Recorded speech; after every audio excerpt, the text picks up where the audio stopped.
वसमत तालुक्यातील शेतकऱ्यांनी शक्तीपीठ महामार्ग रोखण्यासाठी रास्ता रोको आंदोलन केले, परंतु या आंदोलनाला अनेक शेतकऱ्यांनी आपली गैरहजेरी लावली। आणि भीती घालून तुम्ही आम्हाला दबाव टाकून आमचा रस्ता करायला, काही जमीन तुमच्या बापाची आहे काय आणि खरं तुम्हाला रस्ता करायचा असेल तर तुम्ही आम्हाला मोबदला देऊ नका, तुमच्या स्वतःची जमीन द्या, आम्ही तुम्हाला आमची जमीन देऊ। खरंच एका माईचं दूध पिलं असेल तर शेतकऱ्याने एका जुटीने उभं राहता।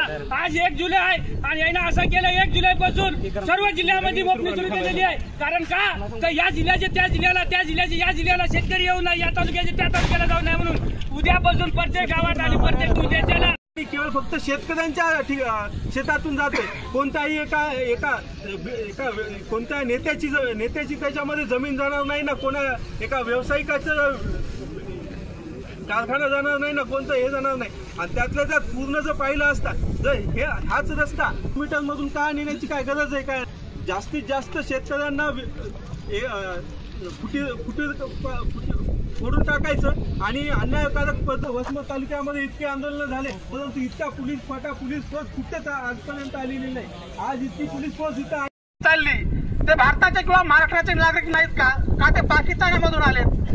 अरे मला या मीडियाच्या माध्यमातून सांगायचंय की साहेब, खरं तुमच्या सरकारमुळे आज हे जे शक्तीपीठ बाधित शेतकरी आहेत हे खतऱ्यामध्ये आलेले आहेत। आणि चौथं नाव छत्रपती शिवाजी महाराजांचं।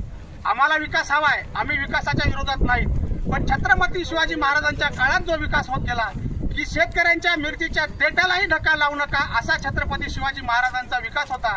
इलेक्शन आले की त्यांचं नाव घ्यायचं आणि फक्त तोडाफोडा म्हणून राजकारण करायचं।